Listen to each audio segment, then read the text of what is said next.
Hi everyone, this is Caren Howard of Mental Health America, and we wanted to welcome and thank you for joining today's webinar, Advocacy webinar on essential skills and tools. This will be an Advocacy 101. Part 2, our first webinar was held earlier in November, and that lives on MHA's website. It's an overview of federal and state issues that MHA has been working on. Please visit that if you were not able to make the webinar. This particular webinar was designed to help affiliates with tools and coaching used by MHA's advocacy program, and it will serve as a refresher to some people, although some of these may also be new. So the webinar will run for about 1 hour. Question and answer will begin at the end of presentation, and all participants are muted until the slideshow presentation ends, at which time you may type a question into the chat box, or we will unmute everyone and you can ask your question vocally to our wonderful presenters. Joining us today are Ben Harrington, the CEO of Mental Health America of East Tennessee, as well as a Regional Policy Council representative. Ben has done tremendous work in the mental health field, and we are really appreciative that he was able to join us for this webinar. We have MHA staff, Debbie Plotnick, Vice President of Mental Health Systems and Advocacy, as well as Jennifer Cheang, our Digital Marketing Director.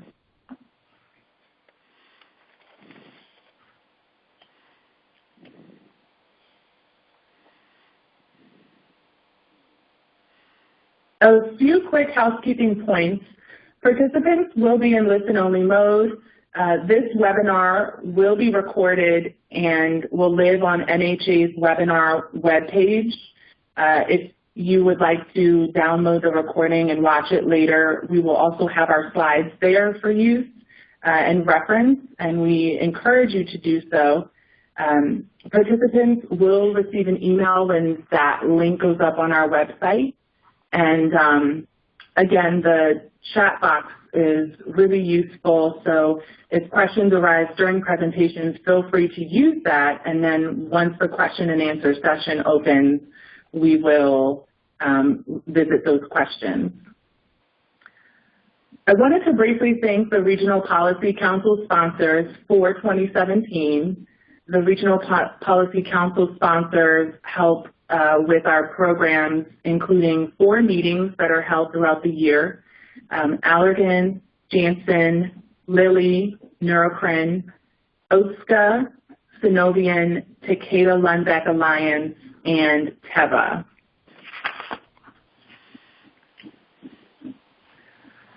So just to begin, I wanted to just outline MHA's before stage 4 philosophy. Just as when we think about cancer, heart disease, or diabetes, we don't wait years to treat them. We start before stage 4 with prevention. When people are in the first stages of those diseases and beginning to show signs and symptoms, we try immediately to reverse these symptoms and come up with a plan. MHA believes this should be done with mental health conditions as well. Our MHA and our affiliates actively work to inform the public about the importance of prevention for all, early intervention for those at risk, integrated treatment for those who need it, with recovery as the goal. One of the signature programs at MHA is the Regional Policy Council, and our own Debbie Plotnick has done a lot of work coordinating this council over the last several years.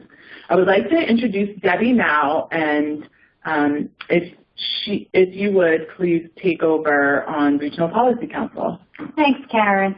Hi, everybody. Thank you so much for joining us. And you're going to be hearing more from Caren, and we're going to hear from her in her role as Advocacy Manager, and you'll also learn about her expertise as a former health staffer. So we're very grateful to Caren for being our host today and putting the webinar together. but I'd like to take a minute to tell you a little bit more about our Regional Policy Council.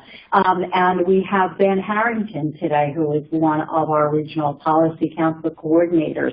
So our Regional Policy Council is headed up by some of the best policy stars, if you will, in our affiliate field. And right now we have Shelgrove and Ben, of course, and Barb Johnston from our MHA in New Jersey, and Mo Keller from Mental Health Colorado. And through the Policy Council, they help all of our affiliates in a group we refer to as state clusters. So states are clustered both by geographic region, but also by areas of commonality across their state. So for example, we have some states that don't really touch each other in terms of geography, but have a lot in common, say, around being states that didn't expand Medicaid and have budgeting issues that are very acute around mental health issues. So they work together. We have states that have expanded Medicaid and have some very innovative programs. And what they do within their state clusters is take that information, coordinate it, and fill it into all of our affiliates. So we're very, very grateful to have our star policy folks across the country coordinate our state clusters. And then 4 times a year we come together to hold our national meetings, our regional meetings rather, that anyone in our affiliate network, as well as folks who collaborate with us as part of our coalitions, our industry and business partners, state legislators, and anybody else that we coordinate. And we have co-located these 4 meetings along with national legislator meetings. So in February, we hold a meeting in conjunction with the National Governors Association. There are 2 that happen in the summer. That one is with the National Conference of State Legislatures. The other is with ALEC, which is the American Legislative Exchange. And in wrapping up the year, usually in December, the Conference of State Legislatures, the CSG meeting. In fact, that's coming up just a week or so from when this webinar is originally being broadcast. So we're very, very pleased and happy that we have the support and we're able to do that. We dive deeply into policy issues during our Regional Policy Council meeting, as well as hearing from our affiliate network. We spotlight some of the amazing programs that are happening across the country. The upcoming meeting will be featuring innovative peer services that help deflect people out of the criminal justice system, that have innovations like peer-run respite and a whole host of exciting things. We also hear from legislators during these meetings. We begin each of these meetings by honoring mental health and substance use champions from the legislative field, whether that is a governor or a state representative or state senator. So at these meetings, because we're there with the state, it's usually the state legislators that we're recognizing. Not to leave out our folks on Capitol Hill, we recognize them and interact with them during our annual conference in June. Can we go back one slide? One of the programs that the Regional Policy Council initiated this past year, we refer to as our Back Home campaign. And we think about it as in ways that have to do with you see the chart in front of you, feedback loops.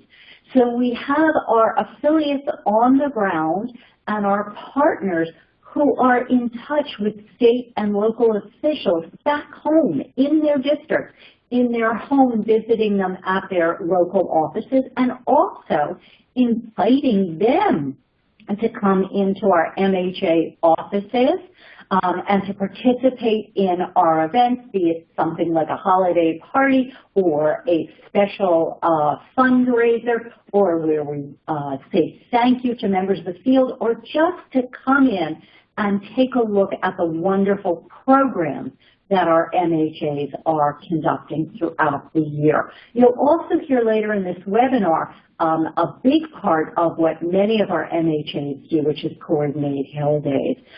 What we do with the on-the-ground information is we tie that to the activities that are happening here in the DC area with our national staff and what's happening on the Hill. And we make relationships with the Congress members and the staff. And we can report to them the kinds of things that are happening back in their home office. So we hope that next year you'll be engaging in more of these back home activities and reporting that to the Regional Policy Council members and to our national staff. Caren helps to coordinate. Her contact information is at the end. Keeping track of these activities, because then we're able to say when our national staff goes into the Hill, well, by the way, we have this many contacts with your office back in their home district. And it really means a lot to them that we're not just folks walking up that hill asking for things, but we really are in their districts. And we, as the Mental Health America's national office, represent their constituents who live in their districts. Okay, thank you, Debbie. You're welcome, Caren, and we're going to transition over to Caren, who's going to rely not only on her work that she does here with the Regional Policy Council, but she's going to draw on her past experience as a legislative staffer to Congress. Caren? So with legislative advocacy, I have a couple of pointers from my experience that I think might be helpful to advocates. When a legislator or their staff is going about conducting business, when one person reaches out, makes a phone call, or sends an email, or takes an action, it matters. But everyone keeps moving forward to the next step and what you have to do for what's upcoming. However, when larger groups of people get together and almost impede productivity, that's when Congress and their staff have to take time out to address the issues that are being brought to them. So I think of advocacy as almost a wave. One little droplet of water and little droplets all have smaller impacts. However, when organizations and individuals gather together as larger groups, there is a much larger impact and change occurs much more quickly.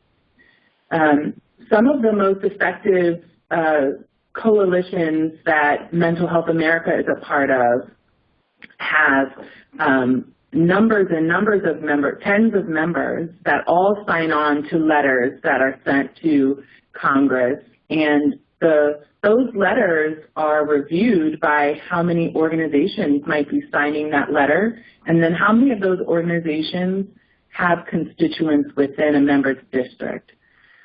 So as you're partnering with people in state on issues, bringing those to your legislator all at the same time or in a group is really helpful. I wanted to talk a little bit about advocacy versus lobbying. After one of our earlier RPC meetings, I think some affiliates had expressed a little bit of confusion about towing the line between advocacy and lobbying. The main difference really is that advocacy is about educating a member about general information, and then lobbying talks specifically about a bill or legislation and a specific vote that agency would like. So in your legislative advocacy, advocacy would fall or is comprised of these 4 points. So it talks about why mental health would matter to every family in that person's constituency, in that elected member's constituency. It talks about the general importance of mental health, and affiliates and other advocates can share the impact of why money matters, or particular state budget or grant funding, and how that impacts the people that they serve or that they're advocating on behalf of. Advocacy can identify a particular policy or policy proposal and how that might impact the group of constituents that they're advocating on behalf of. For instance, parity and highlighting the importance of parity and who benefits from parity. That's very, very acceptable, and you can do that all day, every day. Also, people might not know this, but inviting and scheduling a tour or visit of your facility is considered advocacy, and anything brought up during that tour or visit relating to the operations, the employees affected, the constituents impacted, all of those things are all considered advocacy activities, and members enjoy doing that when they have time in the district. The constituents that live and work in their district are the utmost importance. Now, while advocacy is about education generally, lobbying in particular is talking about a specific bill or legislation. Lobbying does not apply to anyone in an executive office or judicial or administrative body. It applies specifically to the legislative body, and there are two types of lobbying. There's lobbying specifically to the elected official, where you go to them directly by sending a letter, calling, setting up a meeting in person, or there's grassroots lobbying, where the affiliate or advocate is actually sending out an action call to the public, asking the public to talk to the member on a particular bill and persuading them to vote yes or no. There are two types of tests that can help, that are indicated by the Internal Revenue Service, which is responsible for providing tax status to nonprofits, and would be the agency or body that would file any complaint about lobbying or too much lobbying that a nonprofit might be doing. And there are two rules and tests that they've come up with. The first is the substantialness of lobbying. So this is typically understood as long as an organization across the board that is 501c3 status does not spend more than 5% of their time or budget on lobbying activities, then it's considered insubstantial and there's no complaint filed. This is a very kind of a broad test that is used, and then there's a more specific test, the expenditure test, which is a 501H form. This form is created by the IRS for nonprofit organizations to complete, and it basically identifies how much of a budget is used for lobbying. And by completing this form, the IRS can identify, okay, a certain amount of the budget is being used, and they decide, okay, is this substantial or not? Debbie, I know that you have some lobbying experience. Would you add anything else to that? Thanks, Caren. One of the things to remember is that for most of our affiliates in the field, they don't have to register as federal lobbyists because they don't come anywhere near there, near the threshold of spending 5% of their time or large chunks of their budget on federal lobbying. Now, for a state, it varies a lot. I used to be a state lobbyist in Pennsylvania, and they have some more specific rules. So if you have any questions about that, your state website around the legislature's website will have what the rules are on that, but usually it's not too onerous. and you may or may not have to report. But most of our affiliates do not have to register as lobbyists for their affiliate, or sometimes they might have one person on staff who does. So if you have more specific questions about that, please feel free to contact us, and we'll help you get diving a little deeper and get the answer to that question. Thank you. So the IRS is the big federal body, and each state has their own bodies that identify lobbying. But lobbying in advocacy is just as important, and if there are particular bills or legislation that you've identified, we encourage you to go out, work as coalitions and as individual organizations to push forth the message before stage 4. And really that's the back home campaign, meeting with your state legislators, meeting with your members of Congress, and also finding those local boards and county councils. Those members are just as important as well. So relationship building is a key component of advocacy. And we were thinking that there were 3 really main groups that would be important to build relationships with to build your message.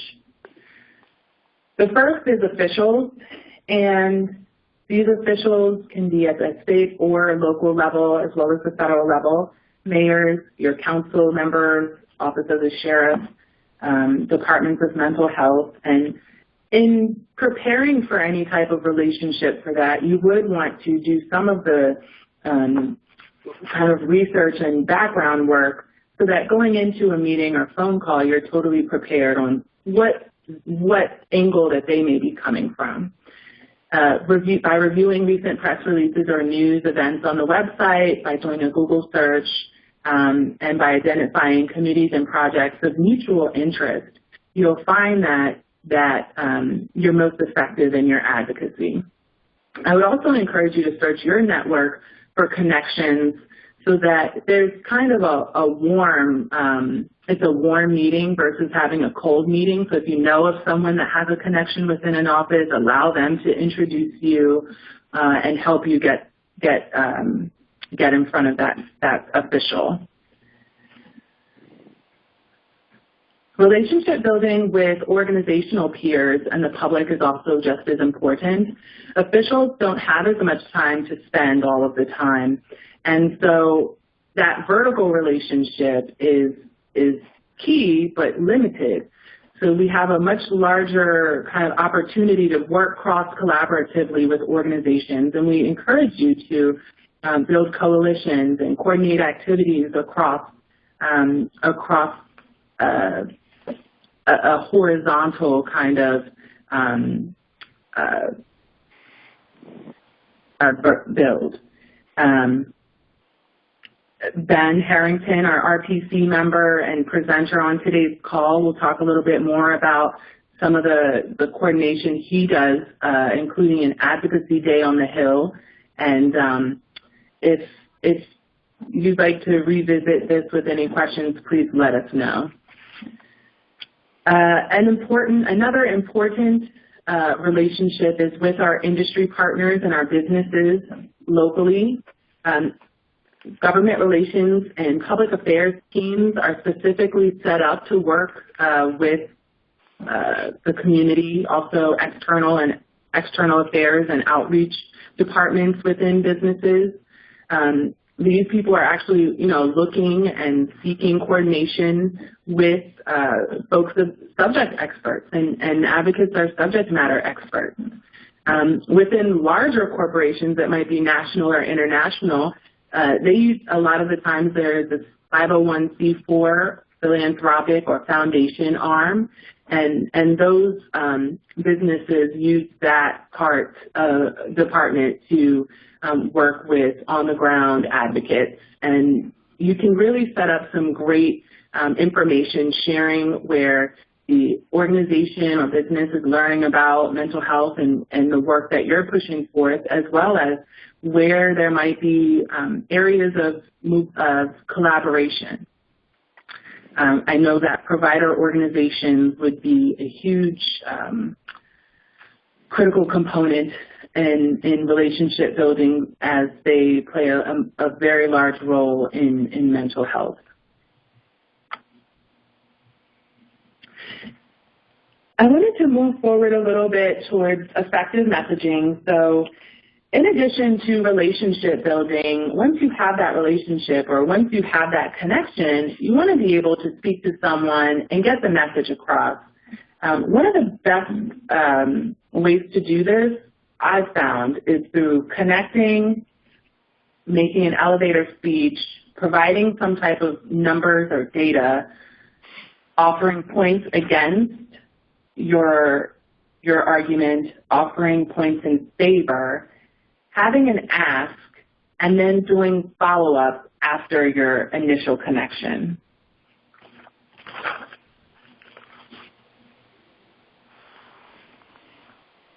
So your elevator speech, just talk a little bit more about each of these points. An elevator speech is concise and provides an example or a quick overview of your work and your mission with regard to mental health and substance use.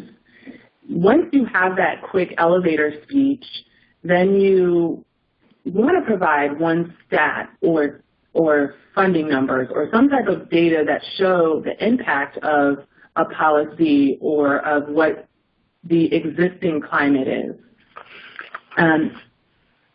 As a previous legislative staffer, it was very helpful when people provided data because that showed the impact that the impact of a population. And at the end of the day, we're talking about people. So if we're talking about, 100 people, that's very different than if we're talking about 1 million people. And providing some of those numbers of prevalence and other things like that is really helpful. I would also say that 4 and 5 their order are interchangeable by providing points in favor and against. So you can do it either way, but you definitely want to have at least 1 point against, because that's a question in the back of a person's mind that you're meeting with. Well, who's against this and why wouldn't this work? Or why would we get pushback on this? So it's important to have those points clear and concise, and then end with an ask.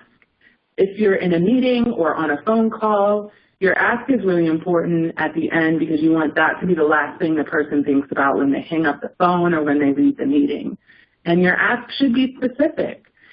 Even if you're not lobbying and talking about a specific bill, but you're doing just general advocacy, ask for their support on mental health legislation that promotes before stage 4, that promotes prevention of any crisis or other very negative impact on society. And then I would follow up either with a phone call or email, especially email I think is best, with a brief summary of your points as well as an opening. So that opening might be to invite that person to come meet with you in the future. It might be to invite that person on the tour or the facility visit. And those things really will strengthen the knowledge of the legislative staff and that member. And it kind of keeps the conversation going so that you can maybe go back to them in a couple months and they'll remember who you are. A couple of pitfalls that I've seen from advocates were not targeting a specific audience. So for instance, it's important that you know who you're talking to. Are you talking to someone who knows a lot of policy, or are you talking to someone who's brand spanking new? Are you going into a legislative office that has understanding about the legislative and political processes? Or are you talking to someone that really is a general layman who may just need to know the basics? It's important to know that before putting forth an argument, and I just encourage you to think about that in crafting any of your messages. Providing context is really important. A lot of people that you're speaking to might be new in their roles. I mean, there are there is high turnover in legislative offices in particular. And so if you come and start talking about Medicaid, but the Medicaid program has absolutely no other relevance or brain cells in that person's mind, then it's really all for naught. Again, it's important to provide some numbers, data or fiscal implications, especially when talking about state budget issues. That's really important. And crafting your message so that it's concise. That 30-second elevator spiel is a good way to kind of start the conversation, and then follow it up with a couple of points that are to the point.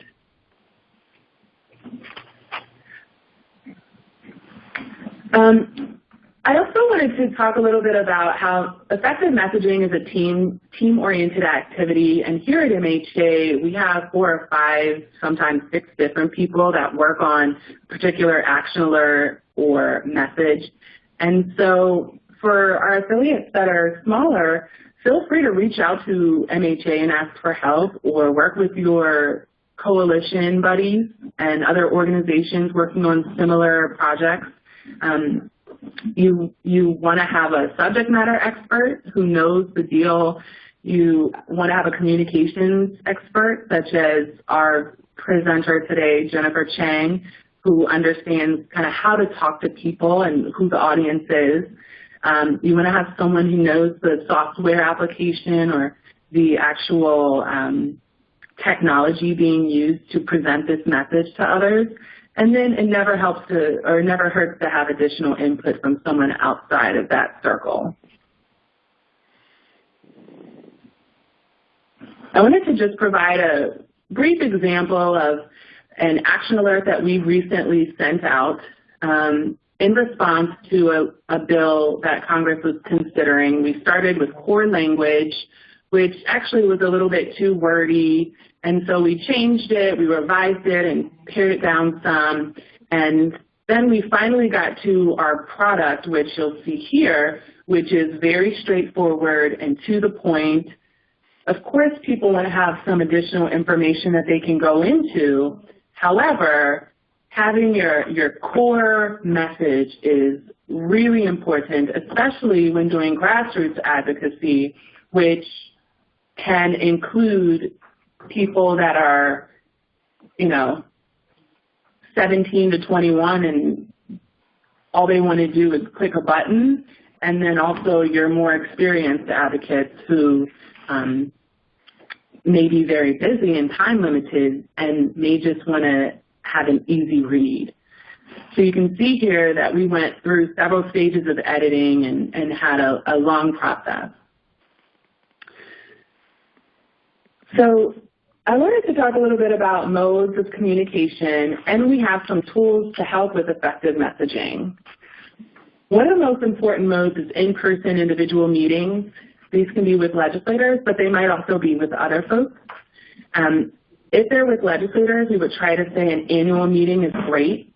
As you know, the time is limited. If it's another elected official, that may also be something that can happen on an annual basis. But even more than that is great. If it happens less often, okay. But that relationship building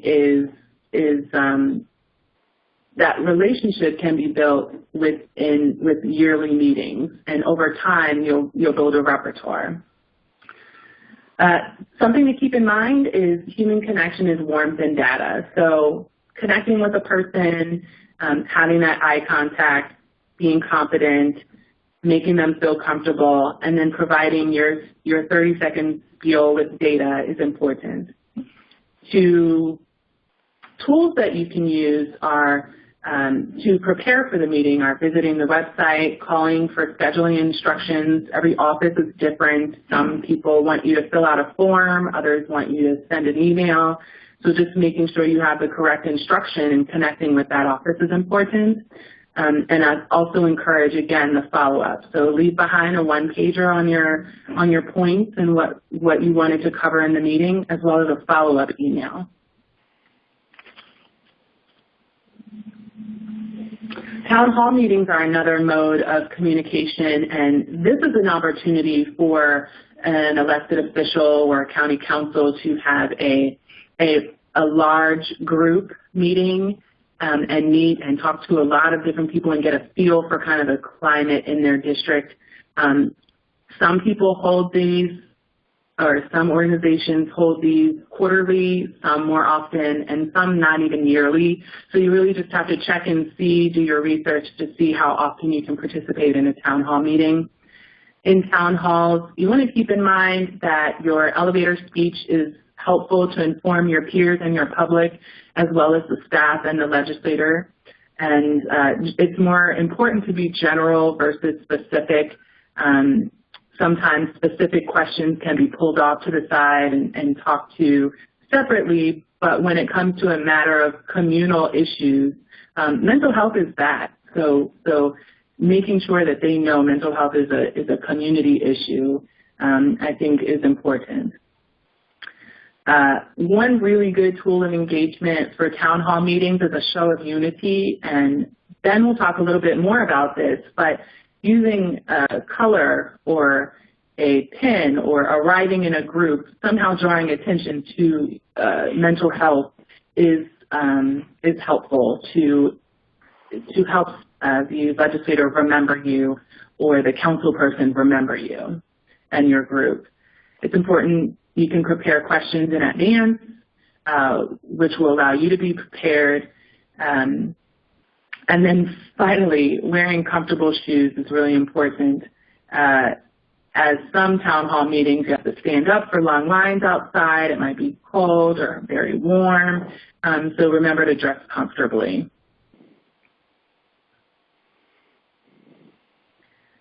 The main difference between tele-town halls and in-person town halls is the fact that they take place during dinner time.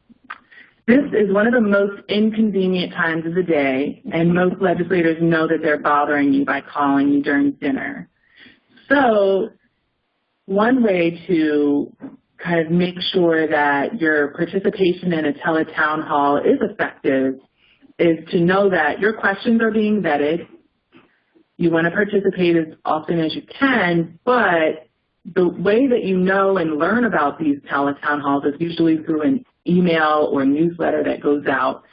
Sometimes there's a phone call as well, so checking your voicemail. But the tools to have an effective message on a tele-town hall is to keep it concise again. Use a landline so that there are no issues with reception or otherwise. And then also send a follow-up email because the legislator has to respond to those.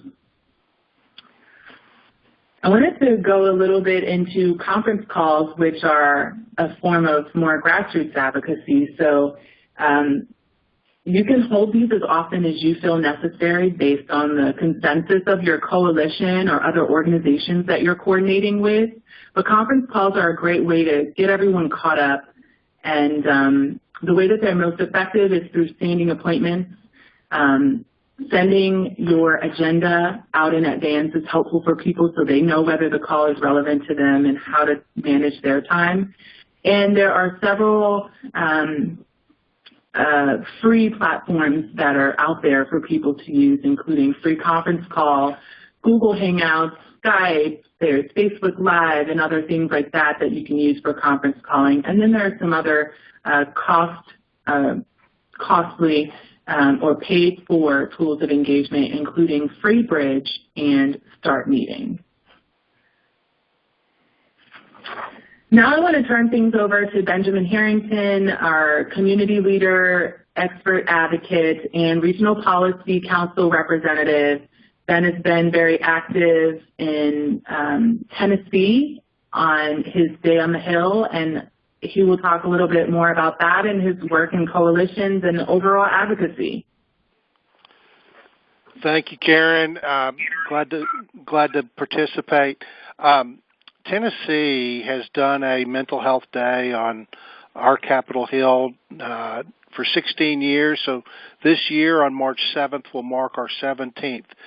The reason why we got to the point where we as advocates and stakeholders in the state of Tennessee wanted to have a day on the Hill was we found out from a number of legislators how unconnected all the stakeholders were.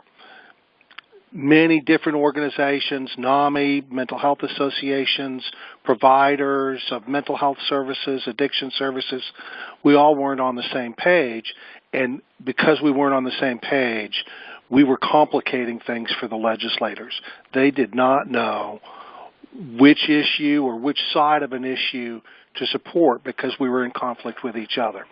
So we had to figure out what to do. And back in the day, the Mental Health America, national organization at the time, convened a focus group for us in Tennessee and helped us work through a number of issues.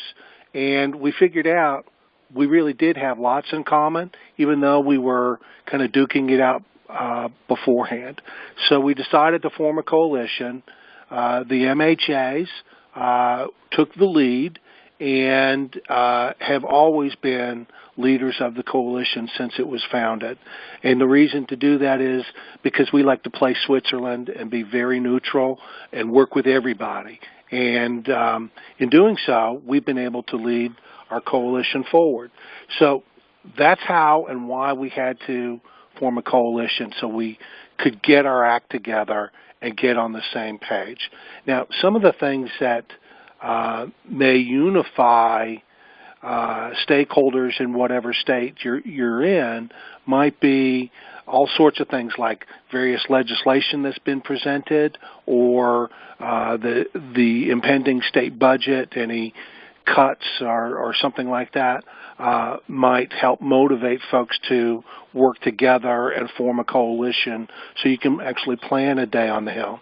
Now, our day on the Hill is actually held in the middle of our legislative session, which usually runs from mid-January into mid to late April. So we're in March, and we do that for a reason. We want to be in mid-session so we have a real feel for what the state's budget is truly going to look like for the next year, and we have every piece of legislation filed that has been filed, so we can react to it and tell our legislators whether we like something or whether we have concerns with something. So our Hill Day is the middle of March, March 7th, and we try to address a number of issues, including state budget issues. Now, back in the day, we got started at the time when our state's revenue streams were not very sound, and the state of Tennessee had to keep reducing budgets of all departments. But the mental health budget, particularly mental health and the addiction services, took it on the chin in a big way. And so we had to literally fight tooth and nail to try to restore any budget reductions that were planned to the budget. That served as great motivation for every stakeholder because we needed to make sure mental health and addiction services were not eroded in the state of Tennessee, but eventually try to work towards restoration or adding to our services. And so that motivated us. And I'll give you a real quick anecdote. For years, our state had to identify what it would cut, 5, 10%, something like that. And for years, our State Department proposed cutting peer support because it was a nice round number. It always equaled about 5%, which was what the state wanted. Well, every year, this became our go-to proposal during our Hill Day, was to restore peer support services to the budget in recurring dollars. For years, we kept getting it restored to the budget, but in one-time money. So it took years before finally the state changed their tune on this. The last time it was slated to be cut, we fought, we got it restored, and it got restored as recurring dollars, and it's stayed in the budget since. So that's been good. But so in looking at the state budget, we can look at impending decreases or increases. And I want to switch gears just a little bit here and share with you some messaging, because last year we actually had better income or revenue for the state, and our governor decided to add $21 million to the State Department of Mental Health and Substance Abuse Services. And $21 million may sound like a lot to some states or a little to some states, but it's a big deal in the state of Tennessee. $15 million of which was set aside for establishing pre-arrest diversion programs, $6 million for substance abuse services, and crisis service enhancement. So it was $21 million. So when we get to our Hill Day, we are giving every participant a briefing document that summarizes the things we're concerned about or the things we want to commend our state about. And it's a one-page document, so each thing we're going to discuss is a paragraph. It's a short paragraph. It's like 2 sentences, because we're trying to get to that shortened message, the elevator speech, but we want every participant to be trained on each of those items in the briefing statement so that they can elaborate on it when they are asked to do so by the legislature. So last year's state budget, we're going to actually add $21 million. And so what do? Our very first statement in our briefing document is to thank the governor and the legislators for allocating $21 million to pre-arrest diversion services and enhancing crisis and addiction services. And so that was the first thing in our document. Now, of course, we would train our participants to be able to expand beyond that when asked by the legislator. The legislator is going to give you 15, maybe 30 minutes time in their office, so you have to be quick, you have to be concise, as Caren said, and you have to then be prepared. Well, so why are pre-arrest diversion services important in the state of Tennessee? The quick answer is too many of our services in the state of Tennessee are in a place where we're intervening at stage 4. And so if someone is experiencing symptoms of mental illness and they get arrested and they're stuck in jail for 60 days before they ever get any movement in their case being adjudicated, well, that's not the right place for them to be, and it's going to make their mental illness worse, and it's going to be very costly. By having pre-arrest diversion services, it's upstream ahead of the arrest, and we can direct that person into treatment right away. That saves that individual the physical and emotional toll. It saves the system all sorts of money, and hopefully prevents a cycle of recidivation, whether in hospitals or emergency rooms or law enforcement involvement. So it's important to be able to elaborate when someone asks us to.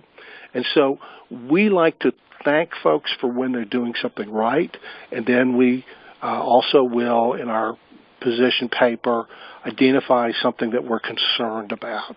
And concerned is sort of diplomat speak for, this ain't right. So if we say as a coalition we're concerned about something, that's telling legislators and our state leaders that we're kind of unhappy. And so in our document last year, we stated that the coalition was concerned with something called Tennessee Health Link. Read into that case management. The coalition is concerned with the Tennessee Health Link case management program and how it's funded and how this will impact behavioral health services that are important to Tennesseans. We're trying to tell legislators this thing isn't funded right, and we want to engage them in conversation. So they're going to hear us say, we're concerned about the Tennessee Health Link. And they're going to say, well, why? Then that gives us a chance to say, you know, we think this thing isn't funded right. We want you to dig deeply into this to figure out what should be the correct funding amount per person per month to deliver those services. And the reason to do that is to ensure the person that's receiving case-managed services in Tennessee Health Link is staying engaged in treatment and not using all those high-cost services at stage 4, inpatient care, emergency room, crisis services, etc. Case management is designed to keep people from using high-cost services, and it works if it's funded correctly. So that's what we try to do is make sure we're responsive to legislation that might be proposed, that we're responsive to any changes that could occur in state budget, whether it's decreases that are proposed or decreases that are proposed or increases that are proposed. And then also we try desperately to make sure we train all of our constituents to be able to deliver the message. And when I say all of our constituents, I mean everybody.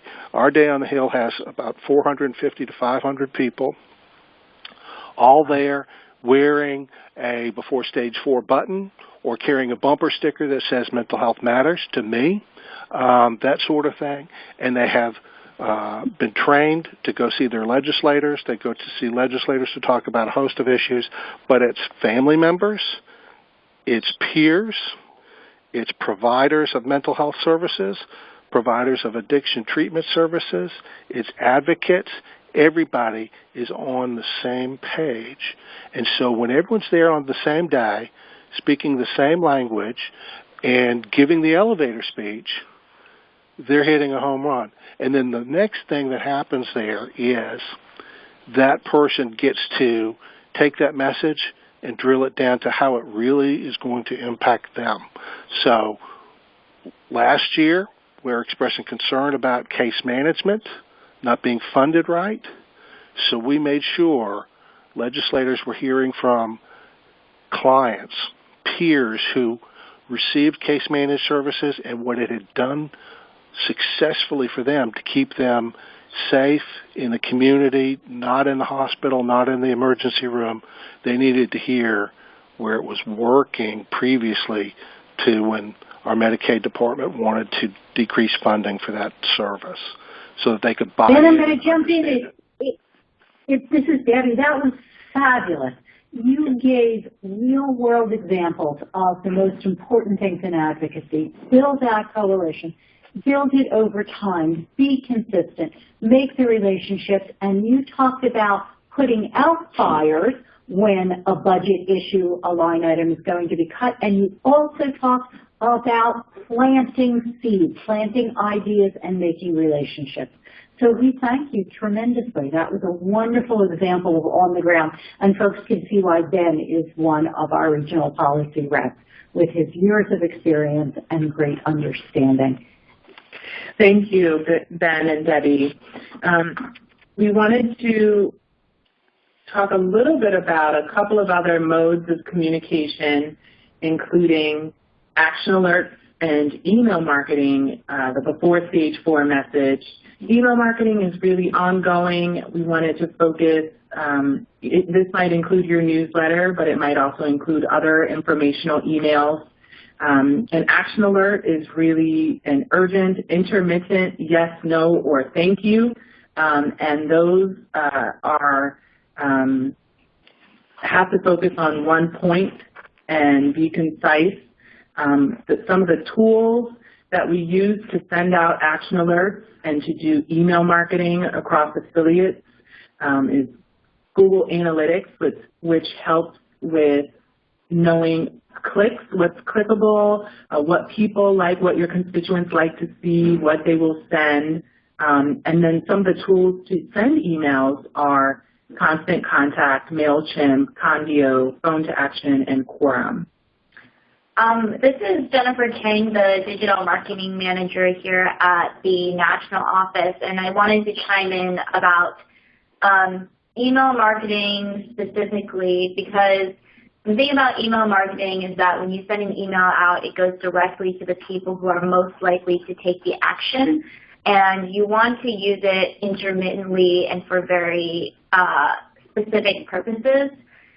This is what's called outbound marketing, and that's where you go out and you are addressing the people specifically and asking them to do an action. And this differs from something called inbound marketing, where you're creating content and they look to you as an authority. So outbound marketing is to be used for a very targeted audience. So as you think about doing action alerts and emails to your constituents, make sure you think about like which ones you're using them for, because you don't want to bombard people's inboxes with emails or action alerts and then they see them as like something that happens often and not important to do. So when there's something that's very urgent that you need someone to take action on, this is when you choose to use an action alert or an email. Thank you, Jenny. And I think Jenny created a blog post a couple of months ago that did really well according to our Google Analytics. It's called Me Against the World When Your Favorite Holiday Perpetuates Stigma. This blog posts are important because they can provide a lot of informal explanation of very complex topics. And there are specific kind of measurable ways to create a great effective blog post, including having a catchy title, which I think she did here. You want to have an image for people. You can do blog posts as often as you like and tag them with categories such as what we have on the right side of the slide here. And that tag in your blog post will bring traffic to your website looking for those specific search terms. So Jenny can talk about a little bit more about blog posts and some of the other modes of communication here. I'll kind of turn it over to her. This is Jenny. So with blog posts is one of those components of inbound marketing. So this is creating content that makes you an authority on a subject. It also allows you to explain a very complicated subject matter in a simple way that reaches a more broad audience. And not only do you get to reach a more broad audience, but you also get to control the narrative and how they see an issue. So when you use blog posts, you want to have like more of an informal language. A really great way to think of a blog post is to think of it as a dragon slayer story when you're using it in terms of advocacy or having people do an action. So when I say a dragon slayer story, what I mean is that you put in context, so that's like describing the setting of the story. You present the problem, which is like the dragon is obviously, and then you present yourself as the dragon slayer. So you're saying like, this is what we are doing to solve this problem, to slay the dragon, and here's what you can do to help, and giving them very small actionable steps that they can choose to do. You can vary the steps that you want to include on there, so whether it's like posting on social media, hosting a screening of a documentary so the reason why I said screening is because this blog post is specifically talking about Halloween and big horror events that use asylums as a theme. So I suggested maybe you can offer to host a screening of like From Asylums to Recovery, which is our documentary. But basically, blog posts are used to explain very complicated subject matters. You can link to them. You can have people read them over and over again. You can post them multiple times during the year so that people remember these topics and they remember the things that you're saying. And then they can see the issue in the way that you want to frame it. So here is for press releases. Press releases should only be used when there is something important or newsworthy. You don't want to bother the reporters. So you should keep in mind that reporters don't want to be bothered until it's actually news.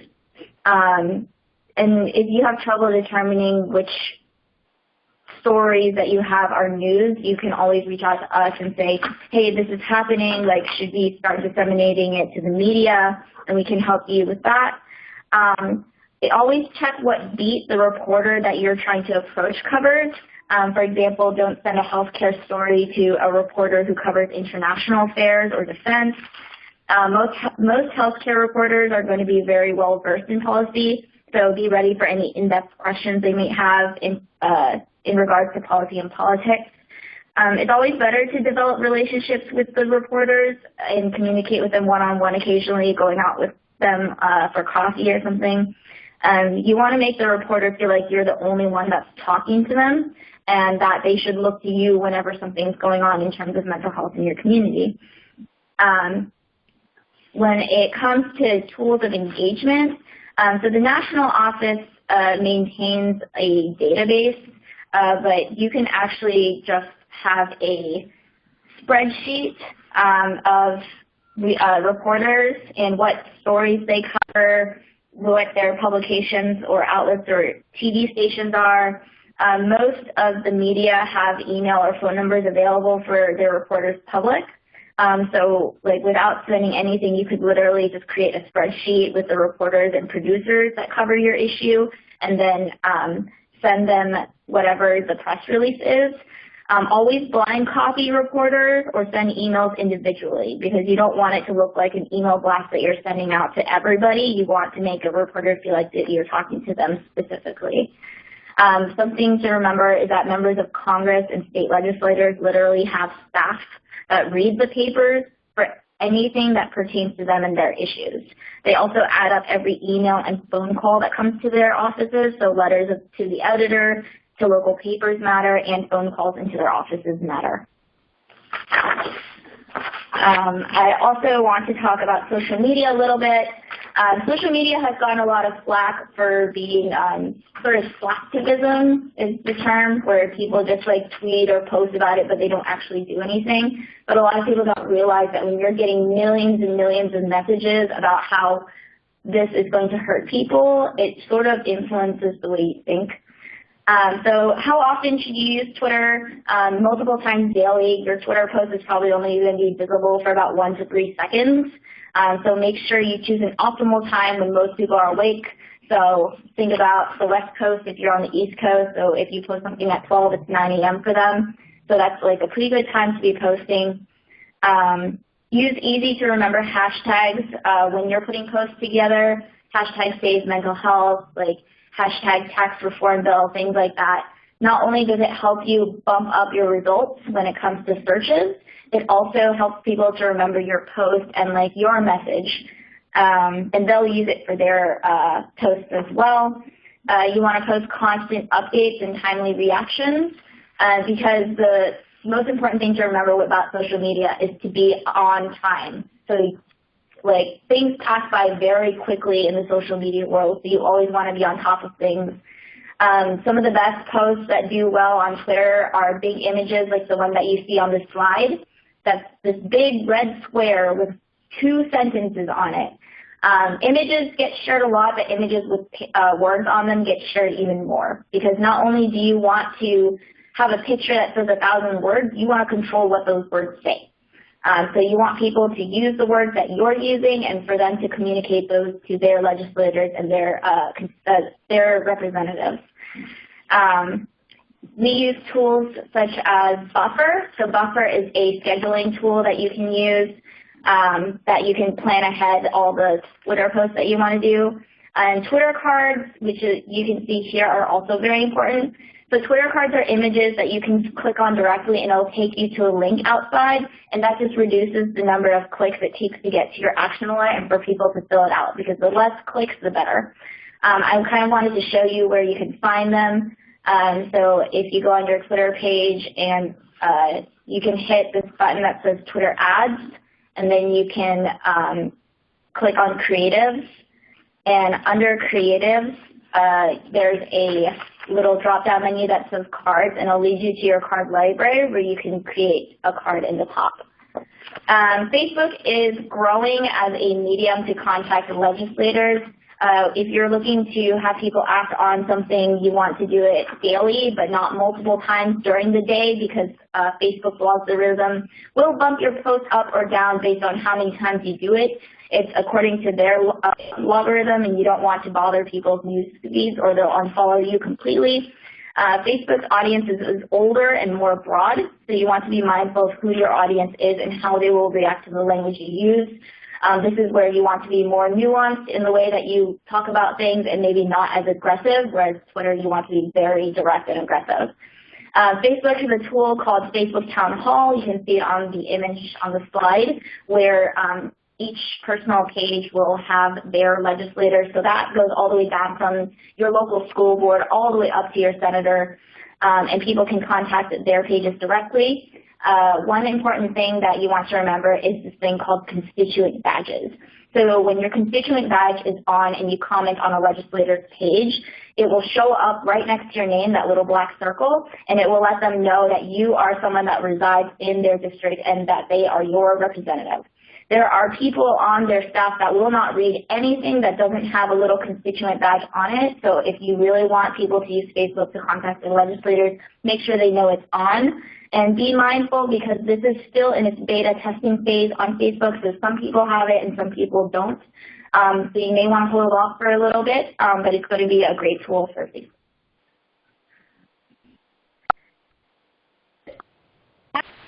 That was amazing information, and a lot of it, so folks need to review. Please do, and as always, you can contact Caren or Jenny or Ben for more information. This is Debbie. I'm going to do a quick thank you to everybody for all this information. We're going to open the line. I know we're a little bit over if anybody has some questions. Anybody have any questions? Anybody in the audience? Okay, hearing none, I'm going to again thank our presenters. I'm going to encourage all of our MHA affiliates and our guests to sign up for all of our advocacy information. We have News from National. We invite you to let us know what's happening at home, whether you're an affiliate or not. You can sign up for our action alerts. And for affiliates, I encourage you to participate in your Regional Policy Council cluster calls, lots of good information and sharing and keeping us going in that feedback loop. And we want to hear from you, any ideas that you think we can do to help you with advocacy, any information you'd like, any other trainings. So again, I'm going to thank you, and we look forward to the next webinar. So thank you, folks. Thank you, everyone, for joining. Thank you. Dan. Hello. Thank you. Hey, Caren. Hey, Ben. Yeah, hey, on this last slide, it's Ben at MHAET.com. Oh, okay, I'll take this off. All right, thank you. All right, have a good one. And thanks for the correction. Take Bye, care. everybody. Okay, bye-bye.